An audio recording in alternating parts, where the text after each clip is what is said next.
Estamos na nossa série Comunhão e a gente tem refletido sobre alguns temas, alguns textos bíblicos dentro deste grande tema. E quero ler com os irmãos hoje o Evangelho de João, capítulo 13, do verso 1 ao 17. O tema da reflexão é a toalha, a bacia e o ego. João 13, do 1 ao 17. Acompanhem a leitura, diz assim: Antes da festa da Páscoa, sabendo Jesus que era chegada a sua hora de passar deste mundo para o Pai, tendo amado os seus que estavam no mundo, amou-os até o fim. Durante a ceia, tendo já o diabo posto no coração de Judas, filho de Simão Iscariotes, que traísse Jesus, sabendo este que o Pai tinha confiado tudo às suas mãos e que ele tinha vindo de Deus e voltava para Deus, levantou-se da ceia, tirou a vestimenta de cima e, pegando uma toalha, cingiu-se com ela. Em seguida, Jesus pôs água numa bacia e começou a lavar os pés dos discípulos e a enxugá-los com a toalha com que estava cingido. Quando se aproximou de Simão Pedro, este lhe perguntou: Vai lavar os meus pés, Senhor? Jesus respondeu: O que eu faço você não compreende agora, mas vai entender depois. Então Pedro disse: O Senhor nunca lavará os meus pés. Ao que Jesus respondeu: Se eu não lavar, você não terá parte comigo. Então Pedro lhe pediu: Senhor, não somente os pés, mas também as mãos e a cabeça. E Jesus respondeu: Quem já se banhou não precisa lavar nada, a não ser os pés. Pois quanto ao mais, está todo limpo. E vocês estão limpos, mas não todos. Pois ele sabia quem era o traidor. Foi por isso que disse: nem todos estão limpos. Depois de lhes ter lavado os pés, Jesus pôs de novo as suas vestimentas e, voltando à mesa, perguntou-lhes: Vocês compreendem o que eu lhes fiz? Vocês me chamam de mestre e de senhor e fazem bem, porque eu o sou. Ora, se eu, sendo o senhor e mestre, lavei os pés de vocês, também vocês devem lavar os pés uns dos outros. Porque eu lhes dei o exemplo para que, como eu fiz, vocês também façam. Em verdade lhes digo que o servo não é maior do que o seu senhor, nem o enviado é maior do que aquele que o enviou. Se vocês sabem estas coisas, bem-aventurados serão se as praticarem. Amém. Até aqui. Na cidade de Coria, na Espanha, encontra-se uma das relíquias mais curiosas do cristianismo, o chamado mantel de Coria, que é uma toalha de mesa, também conhecida como o Sagrado Mantel da Última Ceia. Ele está guardado na Catedral de Santa Maria de La Asunción, e a tradição local afirma que teria sido a toalha de mesa usada por Jesus e seus discípulos durante a Última Ceia. Segundo os registros, o pano foi descoberto por volta de 1400, escondido em arcas sob o presbitério da catedral. Poucos anos depois, um decreto papal de Benedito XIII reconheceu oficialmente a relíquia, autorizando sua veneração e determinando que fosse exibida em ocasiões especiais. A toalha, ou o mantel, é feito de linho puro e mede aproximadamente 4,40 metros de comprimento por 90 centímetros de largura. A decoração é simples, marcada por faixas azuis nas bordas e por fios tecidos com uma técnica conhecida como torção Z. Não faço ideia do que seja. Comum em tecidos judaicos antigos. Durante séculos foi exposto ao público todos os anos no dia 3 de maio, festa da Santa Cruz, quando era pendurado no balcão da catedral para que os fiéis pudessem vê-lo e até tocá-lo. Também era utilizado em momentos de aflição coletiva, como secas, pragas ou tempos de guerra, quando era mostrado como forma de pedir proteção divina. Nos últimos tempos, o mantel tem sido objeto de pesquisas científicas. Foram feitas análises do tecido e comparações com outras relíquias antigas. O cientista John P. Jackson examinou a peça em 2006 e 2007 e encontrou semelhanças nas técnicas de tecelagem, no uso do linho e da cor azul natural. No entanto, até hoje não há comprovação definitiva de que se trate realmente da toalha da Última Ceia. Apenas indícios que mantêm viva a tradição e o mistério. Eu li esse texto para a gente fazer alguma ilustração e a gente não está aqui advogando pela veneração de relíquias, tá, gente? Tá tudo bem, calma, vamos lá. Para além dos indícios acerca deste mantel ou dessa toalha de mesa, eu quero refletir com os irmãos sobre um outro tecido que estava ali presente e que era menos nobre do que aquela toalha. Enquanto a toalha de mesa servia para um fim nobre, para receber aquela importante refeição, a última ceia de Jesus e dos seus discípulos, havia também uma outra toalha naquele recinto, mais ao canto, menos digna, e que servia não para receber alimento, mas para receber a sujeira de pés judeus, fétidos, empoeirados. Então, quero te convidar a pensar no cenário comigo. Jesus é a Semana Santa, é a quinta-feira, ele está nos momentos finais de seu ministério. Alguns versos depois diz que Jesus estava angustiado, ele estava aflito, porque o momento da sua morte e da sua crucificação estava próximo. Junto de Jesus estavam os 12 naquele cenáculo. Havia ali uma mesa posta, todas as coisas estavam preparadas, a toalha de mesa, talvez não seja essa aqui que eles descobriram e veneram, não sei. Tinha pão, tinha vinho, mas havia ali também certa tensão no ar, existia um elemento ali invisível, uma tensão no ar, porque além desses elementos havia em algum lugar naquele recinto uma bacia e uma toalha. Porém, ambas ignoradas por todos os que estavam ali. Oferecer água para lavar os pés era um costume, era algo comum entre os judeus, como um ato de hospitalidade, e especialmente diante de refeições, de eventos importantes, era muito comum que eles lavassem os seus pés. Gente, era sandália, né? Acho que está todo mundo consciente disso. Os pés se sujavam constantemente. Agora, só haviam os 12 e Jesus naquela grande sala. Não tinha mais ninguém ali presente. Não tinha um servo, não tinha um escravo, não tinha nenhum serviçal, ninguém para lavar os pés sujos. Então, eles comeriam estando com os pés sujos. Isso não era costume dos judeus. Ou algum deles assumiria aquela posição tão baixa, a posição do servo, a posição do escravo. É interessante que o evangelista Lucas narra para nós que durante a última ceia, os discípulos em determinado momento começam a brigar entre si, a discutir para saber quem é o maior deles. Gente, o ministério de Cristo chegando ao fim, imagina isso. Chegando ao fim, Jesus pensando no sofrimento na cruz, aí ele olha, os caras estão discutindo quem é o maior dentre eles, e Jesus assim... Então é nesse clima tenso que acontece a última ceia. Aquele climão está no ar, um elefante branco na sala. Estamos aqui, sentados, pronto para comer, e os pés ficavam à mostra, porque a mesa não era como as nossas mesas, onde o nosso pé fica escondido, era uma mesa baixa, os pés ficavam para os lados. Então, assim, era evidente que as coisas não estavam bem. Ao mesmo tempo, aqueles elementos ignorados, a bacia, a toalha, aquele clima tenso. Então, esse é o cenário deste relato. E eu quero refletir com os irmãos a partir disso e ler novamente os versos dessa passagem. Observa comigo, mantenha sua Bíblia aberta, por favor. No verso 1 diz: antes da festa da Páscoa, sabendo Jesus que era chegada a sua hora de passar deste mundo para o Pai, tendo amado os seus que estavam no mundo, amou-os até o fim. Uma pausa. É interessante observar que por várias vezes João fala que Jesus sabia de algo.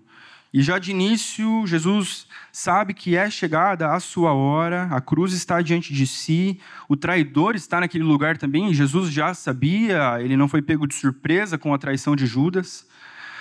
Mas ele diz também, no verso 3, sabendo que o Pai tinha confiado tudo às suas mãos. Outra coisa, ele também sabia que ele tinha vindo de Deus e que ele voltaria para Deus. Jesus sabia dessas três coisas. E a gente observa aqui o senso de propósito de Cristo sendo cumprido, avançando, o foco naquela missão que ele tinha aqui, na missão terrena.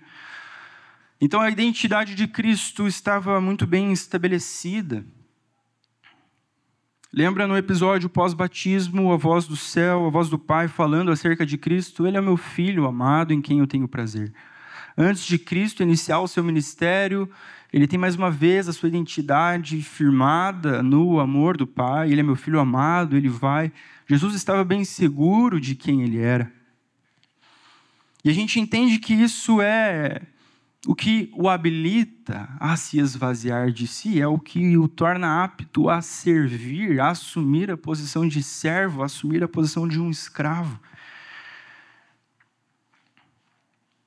O texto diz que ele amou os seus que estavam no mundo e amou-os até o fim. Ele completou, ele encheu as barras deste amor. Ele foi até o fim e foi até a morte e morte de cruz por seus discípulos. A gente observa aqui no episódio do lava-pés, Jesus revelando um pouco mais deste amor sacrificial. E isso também, de certa forma, é uma prefiguração do Calvário, daquilo que aconteceria em poucas horas. O verso 2 diz que durante a ceia, tendo já o diabo posto no coração de Judas, filho de Simão Iscariotes, que traísse Jesus. Novamente o verso 3, sabendo este que o Pai tinha confiado tudo às suas mãos e que ele tinha vindo de Deus e voltava para Deus, levantou-se da ceia, tirou a vestimenta de cima e, pegando uma toalha, cingiu-se com ela. Em seguida, Jesus pôs água numa bacia e começou a lavar os pés dos discípulos e a enxugá-los com a toalha com que estava cingido. É importante nós refletirmos que o lava-pés acontece quando Judas já havia decidido trair Jesus, é o que o verso 2 diz. E isso revela para nós a grande paciência do nosso Senhor. Como Cristo é longânimo, compassivo, paciente, suportando lavar os pés até daquele que o trairia. E isso nos ensina muito sobre o caráter do nosso Cristo. O puritano Thomas Goodwin diz que tendemos a pensar que ele, de tão santo, é, portanto, severo e indisposto contra pecadores, e incapaz de aguentá-los. Não, diz ele, sou manso. A gentileza é a minha natureza e o meu temperamento. A palavra nos diz que Cristo foi levado como um cordeiro mudo ao matadouro. Lembra ele diante dos acusadores, silenciado, sem levantar voz, sem bater boca, ele se entrega, ele se oferece. E pensa no tamanho disso aqui que está acontecendo. Ele sabia que o traidor dele estava diante dele. E Judas não, ele não pulou Judas, gente. Judas teve também os seus pés lavados pelo Mestre, pelo Senhor. Agora, isso não faz de Jesus alguém mole ou um Deus injusto, porque nós sabemos que Judas é o filho da perdição. Isso tudo aconteceu para que se cumprissem as Escrituras, para que se cumprissem os decretos de Deus. Jesus não é alguém mole, mas a atitude de Cristo nos revela um Deus que é manso e humilde, como diz Mateus 11.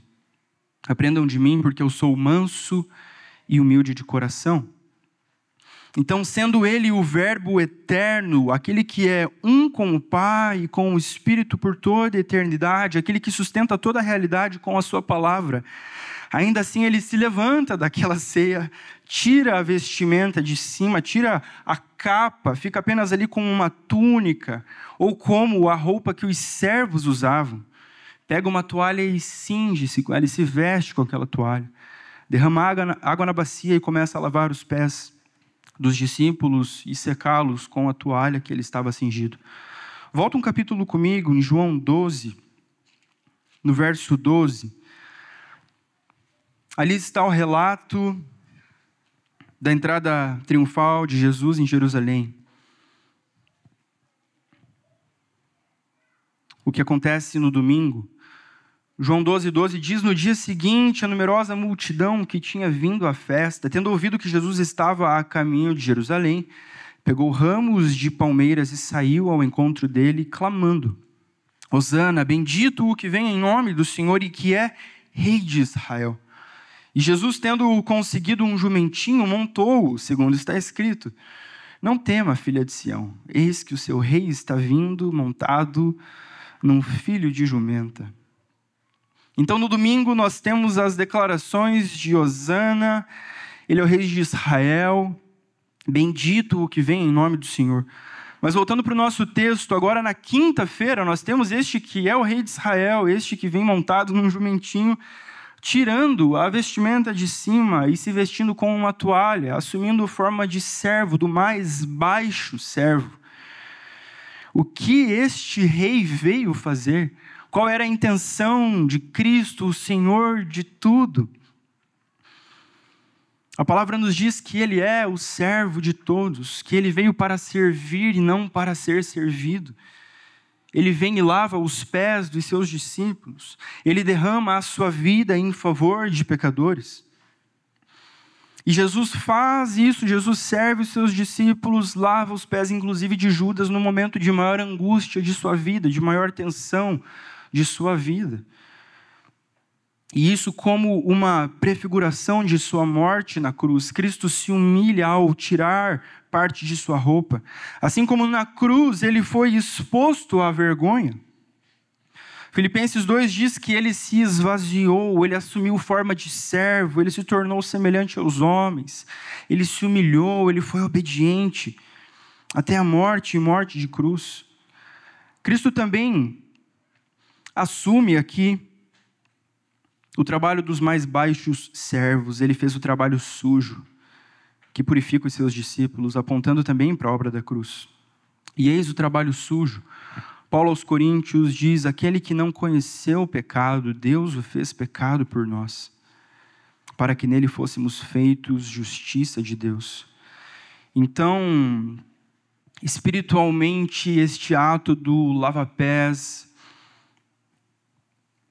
aponta para a realidade de Cristo, que é limpo, que é santo, se sujando com pecadores, assumindo o pecado daqueles discípulos para si. Aquele que não conheceu o pecado, Deus o fez pecado por nós, para que nele fôssemos feitos justiça de Deus. Ele se veste do pecado da humanidade e ele nos veste da sua justiça, não da nossa. Nossa justiça é insuficiente, ela é comparada a trapos imundos, a panos sujos. Eis o trabalho sujo de Cristo, o que não conhecia pecado, Deus o fez pecado por nós, para que nele fôssemos feitos justiça de Deus. Continuando, verso 6 diz: quando se aproximou de Simão Pedro, então Jesus vinha lavando os pés dos discípulos, ele se aproxima de Simão Pedro e este lhe pergunta: vai lavar os meus pés, Senhor? Jesus respondeu: o que eu faço você não compreende agora, mas vai entender depois. Então Pedro disse: o Senhor nunca lavará os meus pés. É interessante porque quando Jesus está falando sobre a sua morte e que ele seria um motivo de tropeço para os seus próprios discípulos, Pedro, o Pedrão, assim como ele disse aqui, ele falou para Cristo: o Senhor nunca será um motivo de tropeço para mim. E tempos depois, Pedro nega Cristo. Novamente, Pedro e o seu nunca, muito enfático, seguro. O Senhor nunca lavará os meus pés? Ao que Jesus respondeu: se eu não lavar, você não terá parte comigo. Ou, como a NVT traduziu, você não terá comunhão comigo. Apesar da fala de Pedro, é importante notarmos que ele foi o único que teve coragem de interromper aquele ato ali, porque certamente os discípulos não estavam assim, tipo, oh, beleza, vai lá, lava o meu pé e assume a forma de escravo. Não, ele era o Senhor, ele era o mestre, ele era o líder dos 12, ele era o Deus encarnado. Mas Pedro resolve deixar as suas emoções virem à tona: você nunca vai lavar os meus pés? Então, uma pergunta e uma afirmação que mostram muita coisa sobre Pedro. Você vai lavar os meus pés? O Senhor nunca lavará os meus pés. Poucas palavras foram necessárias para evidenciar o seu orgulho, para mostrar um problema que havia dentro do coração de Pedro e que há dentro do nosso coração também, possivelmente dentro do coração daqueles discípulos. No livro ou no livretinho O Ego Transformado, do Tim Keller, ele diz que o ego humano vive em busca de justificativa constantemente, tentando justificar-se a si mesmo. O ego humano também vive em busca de aprovação, em busca de reconhecimento e constantemente se comparando a outros. Justificativa, aprovação, reconhecimento e comparações. E por conta disso, não botei esse slide, vamos lá. Por conta disso, ele acaba oscilando entre dois extremos. Em alguns momentos, o ego humano se sente superior e cheio de orgulho, e em outros, inferior e esmagado. Então, a soberba, a arrogância, em outros momentos, a autocomiseração, o vitimismo, eu não presto, coitado de mim. E dentre as características do ego que o Keller enumera no livro, uma delas é a fragilidade. E ele fala que o ego é como um balão inflado e que não para de ser soprado e encher, e está na iminência de um estouro. Ele pode estourar a qualquer momento. Um pouquinho de calor, um objeto pontudo, seja o que for, estoura facilmente um balão que está muito inflado. E a gente vê exatamente isso acontecendo com Pedro aqui. Ele se justifica: eu não preciso do seu serviço, Jesus, está tudo bem comigo. Como assim você vai me lavar os pés? Ele também busca por aprovação e reconhecimento com essa atitude. Você vai lavar os meus pés? Nunca.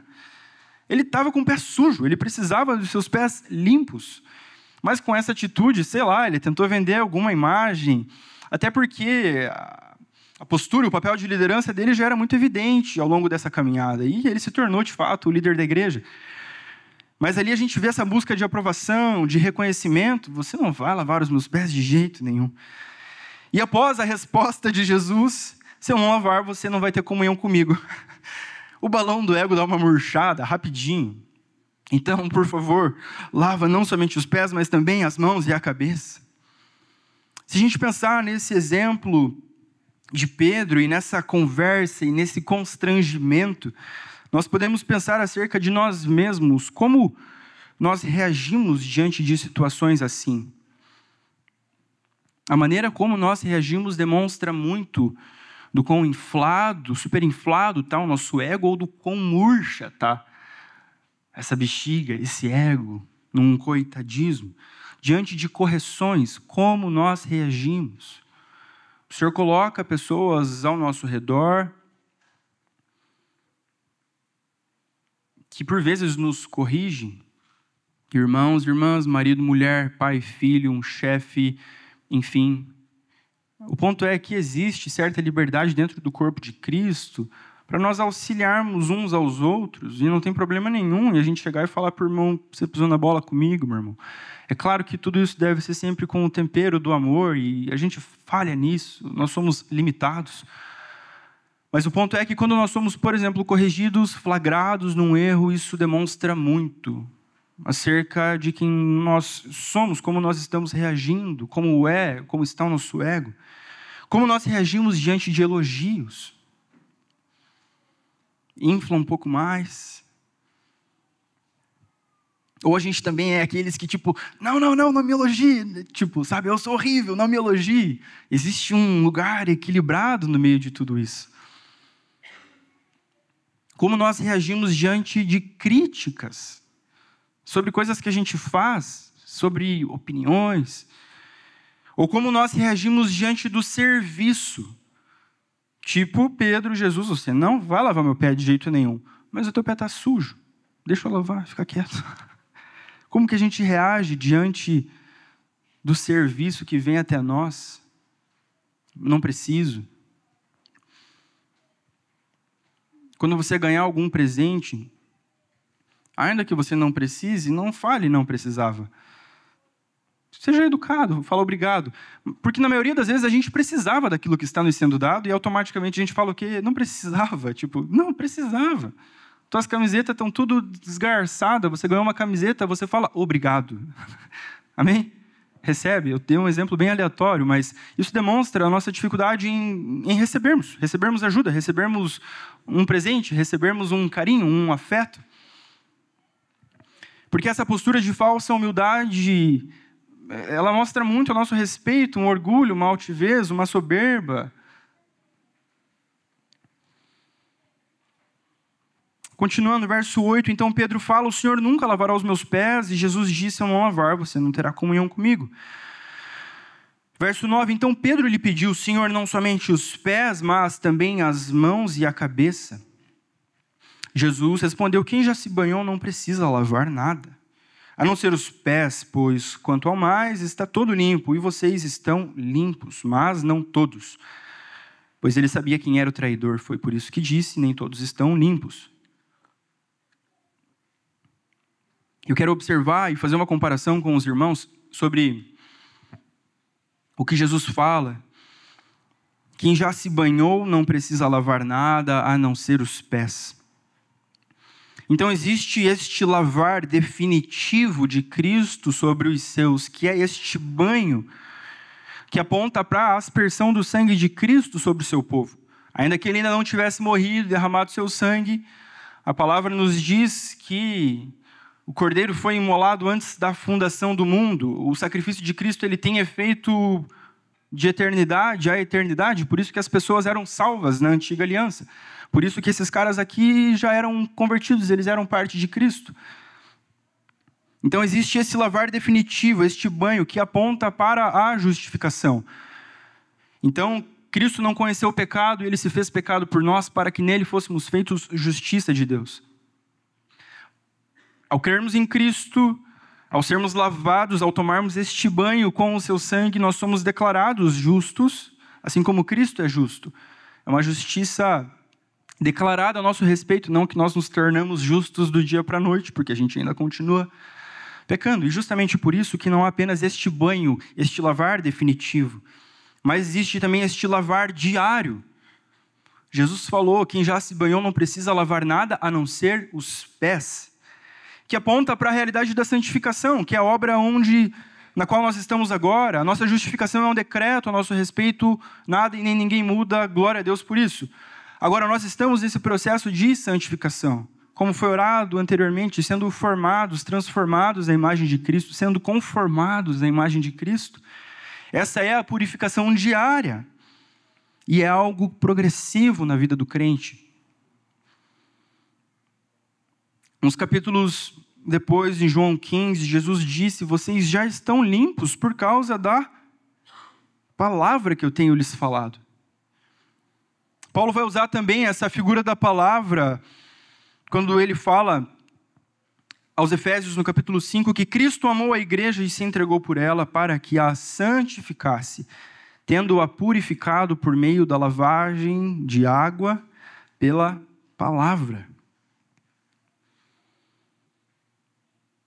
Então nós temos na palavra, como o próprio Cristo orou também na oração sacerdotal, santifica-os na verdade, a tua palavra é a verdade. E nós podemos pensar sobre nós, meus irmãos, sobre o nosso ego vivendo nesses dois extremos, uma autoestima elevada demais, uma soberba, uma arrogância, eu não preciso de nada e nem de ninguém, eu sou bom. Ou uma baixa valorização de si mesmo, uma autocomiseração, uma autopiedade, um coitadismo, um vitimismo. Não confunda isso com humildade. Como diz o hino, você tem um valor, o Espírito Santo. Você entende? Você é filho de Deus. A todos os que creram, deu-lhes o poder de serem chamados filhos de Deus. Você tem uma dignidade em si, uma marca. Você foi feito à imagem e semelhança de Deus. Essa realidade não tem que nos elevar, mas tem que nos manter no lugar onde a gente tem que estar, sabe? No nível de seres humanos, dependentes do Senhor. Nem o lixo da terra, o desprezado e também nem muita coisa. Essa atitude de Cristo para com os seus discípulos vem para ajustar o coração deles, para colocar eles no lugar, tipo, dá uma segurada, baixa a bola que você não é tudo isso, Pedro, mas ainda assim eu te amo, sabe? E somente o Evangelho é que ordena o nosso eu, somente a mensagem de Cristo se entregando por nós, de Deus nos amando em Cristo, é que ordena, é que reorienta essas coisas. Então, todos os dias nós precisamos ter os nossos pés lavados e isso nos lembra da nossa insuficiência. E esse é o melhor antídoto para a soberba. Se você tem lutado com isso, com a soberba, com o orgulho, com uma autoestima elevada demais, uma coisa simples a ser feita é ora o Pai Nosso de coração todos os dias, porque lá no meio vai estar escrito, perdoa as nossas dívidas. Todos os dias nós precisamos dos nossos pés lavados e isso vai dar uma baixada na nossa bola, mas também nós precisamos lembrar diariamente do banho que Cristo nos deu com o seu sangue. E esse é o melhor antídoto contra a falta de autoestima. Você não é a pior coisa que aconteceu no mundo, não. Jesus morreu por você, bora. Como diz, como que fala? Levanta a cabeça, senão a coroa cai. É isso. Nós somos feitos reino e sacerdotes. O Senhor nos ama, gente. A gente é amado. A nossa vida tem sentido. O Senhor nos deu dons, nos deu talentos. O Senhor nos dá igreja. O Senhor nos dá irmãos e irmãs. Então, contra a soberba, teu pé está sujo todo dia, você precisa ser lavado. E contra a falta de autoestima, diante da comiseração, lembre-se que Cristo te banhou no seu sangue e por causa disso você é amado. Amém. Continuando, verso 12 diz assim: depois de lhes ter lavado os pés, Jesus pôs de novo as suas vestimentas. E voltando à mesa, perguntou-lhes: vocês compreendem o que eu lhes fiz? Vocês me chamam de mestre e de senhor e fazem bem porque eu o sou. Ora, se eu, sendo senhor e mestre, lavei os pés de vocês, também vocês devem lavar os pés uns dos outros. Porque eu lhes dei o exemplo, para que como eu fiz, vocês façam também. Em verdade lhes digo que o servo não é maior do que o seu senhor, nem o enviado é maior do que aquele que o enviou. Se vocês sabem estas coisas, bem-aventurados serão se as praticarem. Então, num tom de últimas instruções, Jesus está como quem passa o bastão aos seus discípulos. Vocês entenderam o que eu acabei de fazer a vocês? Eu sou Senhor e Mestre de vocês. Vocês me chamam assim e está certo, porque de fato eu sou. Jesus estava bem tranquilo em relação a quem ele era. Eu sou Senhor e Mestre. E ainda assim eu servi vocês. E ainda assim eu me despi. Ainda assim eu me humilhei. Então vão, façam o mesmo e vocês serão felizes. Rápido e rasteiro, objetivo. Sigam o meu exemplo e vocês serão felizes. Bem-aventurados serão se as praticarem. Então, com a exceção de Judas, aqueles seriam os líderes da igreja, aqueles que dariam continuidade à proclamação do evangelho. E o que é que Jesus ordena aos líderes? Pensem menos sobre si mesmos e mais nos outros. Somente então vocês desfrutarão de alegria completa. Pensem menos sobre si mesmos e mais nos outros. Somente então vocês desfrutarão de alegria completa. Eu quero pensar em algumas aplicações para nós a partir deste texto, além daquilo que a gente já conversou até então. E pensar que havia todo tipo de gente naquela mesa. Então a gente tinha Pedro, este que era o líder, um cara forte, mas instável, impulsivo. João é o que está aqui reclinado ao peito de Jesus. Quando perguntam quem é que vai trair, ele está ali reclinado no peito de Jesus. Tomé, conhecido por ser aquele que demorou a crer na ressurreição, a gente tem o quadro ali na representação. Isso não é uma relíquia para a gente venerar, não é Tomé de verdade. Como é o nome? É o Enio, o irmão nosso da Igreja Batista do Bacaxiri, gente. Não é Tomé, tá bom? É muito bonito aquele quadro. Tinha também Mateus, que era um cobrador de impostos. considerado como um traidor do seu próprio povo. Tinha Simão, o Zelote, um nacionalista revolucionário que queria acabar com Roma, Israel acima de tudo, Deus acima de todos. Tinha Judas, gente, o tesoureiro que roubava as ofertas e traiu Jesus.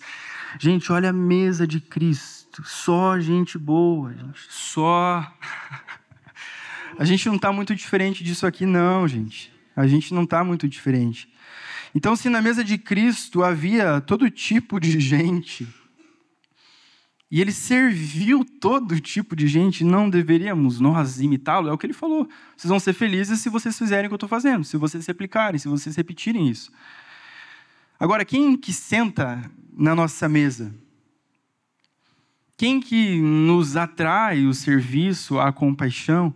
Aqueles que pensam igual a nós, aqueles que agem igual a nós, as pessoas que ganham igual a nós. Está tudo bem a gente ter afinidade, boas amizades, e é óbvio que a gente vai ter essa atração por pessoas que têm coisas em comum.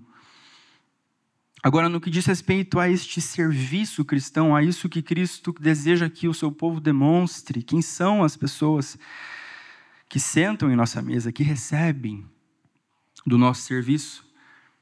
Aquele grupo não era nada homogêneo, eles pensavam diferente, eles agiam diferente, eles brigavam entre si, quem que é o maior de nós? E Jesus ia pacientemente os ensinando. Jesus não escolheu os melhores, mas aqueles que o Pai ordenou. Os evangelhos relatam que ele passou a noite em oração. Gente, imagina se não tivesse orado. Ele passou a noite em oração, foi esse, você vem e me segue, deixa tudo e me segue, foi. E Judas não foi um erro, ele veio junto também. Isso mostra como na vida da igreja nós vamos enfrentar disso também, gente. Tinham pessoas de posições políticas diferentes ali, assim, tá tudo bem. Quem põe a mesa? Quem serve o pão? Quem serve o vinho? Quem que é o dono da festa? Somos nós ou é o próprio Cristo? A quem ele oferece misericórdia, perdão? A quem ele vai pacientemente ensinando? É Cristo. Glória a Deus porque nós fomos inclusos nessa mesa. A gente não pode agora achar que a gente está num lugar de porteiro da mesa do Senhor. Você não pensa igual a mim, você não é digno do meu serviço, não tem graça para você. Gente, até os pés do traidor foram lavados. Igualmente, nós precisamos estar atentos às pessoas que Deus coloca diante de nós, para que elas sejam servidas por nós. Ah, Bruno, mas o fulano, aquilo, o cicrano, aquilo outro, o beltrano, aquilo outro. Gente, essa é a vida da igreja, bem-vindo. Se ninguém te avisou até agora, eu preciso te dar essa notícia agridoce, de que tem todo tipo de gente aqui, de que vai ser difícil, de que a coisa que mais nos desafia, que mais nos afia, que mais nos faz crescer e avançar, é o serviço, é a prática da humildade.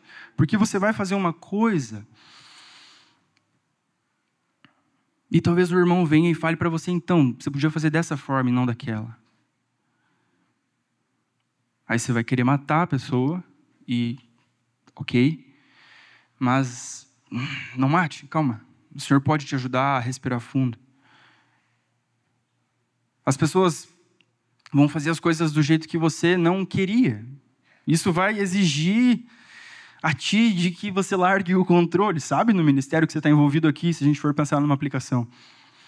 Eu sirvo no ministério infantil e é assim que eu ensino as crianças. Vem a outra pessoa e ela ensina de um outro jeito. Não, mas o meu jeito é certo, o meu jeito é melhor, mais efetivo. Deixa o irmão, Jesus é dono da igreja, vai dar tudo certo, vamos avançar, vamos seguir. Essas coisas vão nos esticando, vão nos cutucando. E eu quero lembrar, meu irmão, você também é uma pessoa complicada e mesmo assim Jesus te escolheu. Nós estamos rodeados de pecadores, de gente complicada. Uns mais numa área, outros mais noutra, não tem... A mesa de Jesus nivela todas as pessoas, sabe? Não tinha um trono, não tinha uma mesa mais alta ali. Estava todo mundo sentado, rente ao chão, com o pé sujo, precisando ser limpo. Assim é na vida da igreja. Pedro, que era o líder, foi o que deu essa bola fora. Você não vai lavar os meus pés de jeito nenhum. Você entende? Isso rebaixa, isso encerra todos debaixo do mesmo nível. Todos carentes da graça do Senhor. Todos carentes de uma água no pé sujo.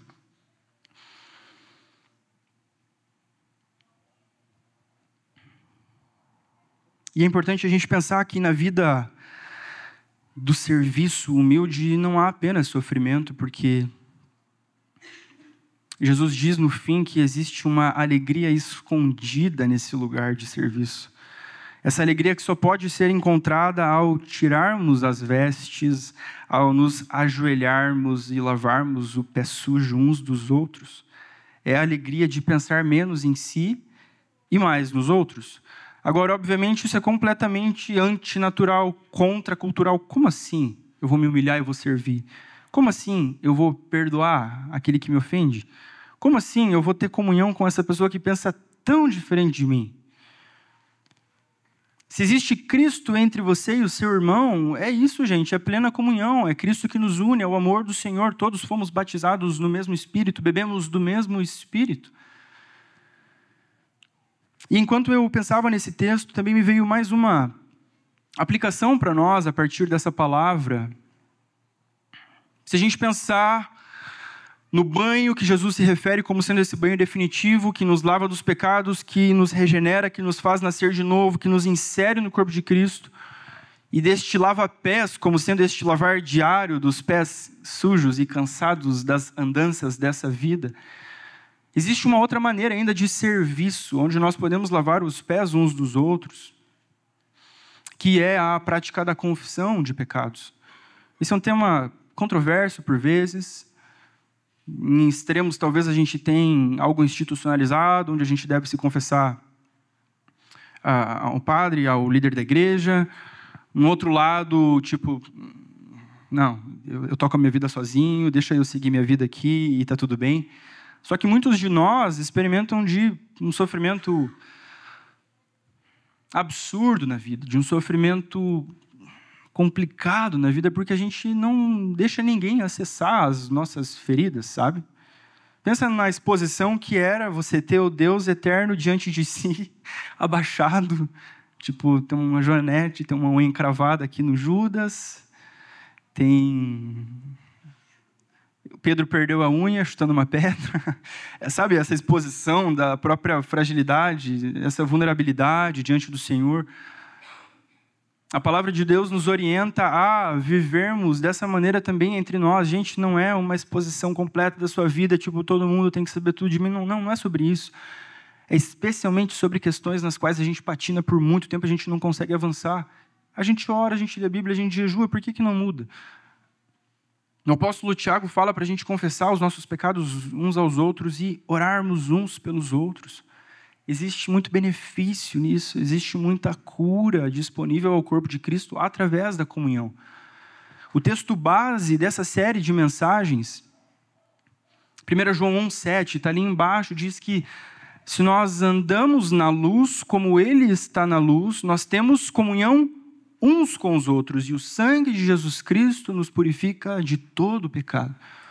Então, a vida de comunhão depende deste andar na luz. Os pés precisavam, sair ali do ladinho e ser colocados para frente para Cristo lavar. Será que não existem áreas na nossa vida onde a gente precisa recorrer a um irmão? E, de novo, gente, estamos nivelados. O Dietrich Bonhoeffer, no Vida em Comunhão, ele fala algo incrível. Ele diz assim: não tinha que ser muito mais difícil para nós confessarmos o nosso pecado diretamente a Deus, que é um Deus puro, santo, todo-poderoso, do que para os nossos irmãos, que são pecadores igual a nós? Ele fala que a dificuldade que nós temos de confessar o pecado a um irmão que é pecador, ela se dá porque, possivelmente, por muitas vezes, a gente experimenta uma auto-absolvição. Eu confesso meu pecado para Deus de qualquer jeito, Deus não está aqui, eu não estou vendo Ele, talvez eu nem experimento dele. Senhor, é isso, eu fiz isso, vamos lá, a vida que segue. Mas aquilo não gera um constrangimento, um arrependimento profundo. Ele fala que a gente se auto-engana por muitas vezes. Onde de forma mecânica a gente apresenta as nossas questões diante do Senhor. Ele diz, cara, tinha que ser muito mais fácil na vida em comunhão, nós falarmos das nossas mazelas aos nossos irmãos. Me ajuda com isso. E ele diz que essa prática da confissão vai despertar no irmão, e João Calvino também, comentando o texto de Tiago, diz que isso desperta um espírito de intercessão. Por quê? Porque o irmão que está ouvindo a sua confissão, ele não tem absolutamente nada para fazer por você. senão Cristo. Mas Deus usa das nossas vidas como um instrumento de Cristo para ministrar a cura, para ministrar o perdão, para ministrar um encorajamento, um consolo uns aos outros. Então, problemas que a gente enfrenta talvez é a nossa soberba, o nosso ego está muito inflado e aquele que está se sentindo um lixo, tipo, não dá, né? Essa pessoa está muito, muito elevada. Ou uma simples desobediência mesmo, sabe? O nosso próprio orgulho, tipo, eu não vou compartilhar dessa questão e você está lá, sofrendo na tua vida, teu casamento sofrido, teu trabalho sofrido, tua saúde indo para o beleléu. O Senhor dispõe do seu corpo, da sua igreja, para nós compartilharmos da vida, para nós ajudarmos, exortarmos, estimularmos uns aos outros. Existe muito benefício nisso. E o contrário é verdadeiro, gente. A gente vai sofrer se a gente não se abrir para essa vida em comunhão. E, de novo, isso é antinatural. Isso é completamente tudo de oposto ao que o nosso tempo prega. Eu não preciso de ninguém me ajudando. Eu vou me resolver sozinho.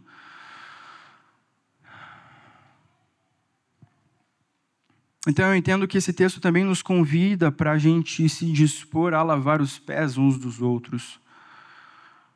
Não é para controlar ninguém, não é para julgarmos, mas uma vez que nós temos diariamente os nossos pés limpos pela palavra do Senhor, pela atuação do Espírito em nós, nós podemos auxiliar os nossos irmãos em sujeirinhas que estão nos seus pés. Faz sentido, gente? Eu sei que é um assunto delicado, é difícil e, inclusive, nós temos também uma ferramenta mais formal aqui na igreja, que é o Ministério de Aconselhamento, irmãos e irmãs disponíveis para ouvir das suas dores, das suas lutas, inclusive de confissões, sabe? Agora, com isso, de maneira nenhuma, a gente minimiza a suficiência da obra de Cristo, das Escrituras e do lugar da oração. Justamente por a gente não negligenciar, não minimizar as Escrituras, é que a gente precisa seguir aquilo que está escrito. Se a gente anda na luz, a gente tem comunhão uns com os outros. A gente precisa confessar os pecados uns aos outros, a gente precisa orar uns pelos outros. E talvez o que você tenha é isso, é um ombro amigo, vamos chorar junto, vamos orar junto, mas existe cura, existe vida. Como diz o Salmo, o Senhor ordena a sua bênção ali, naquele lugar da comunhão, naquele lugar da união.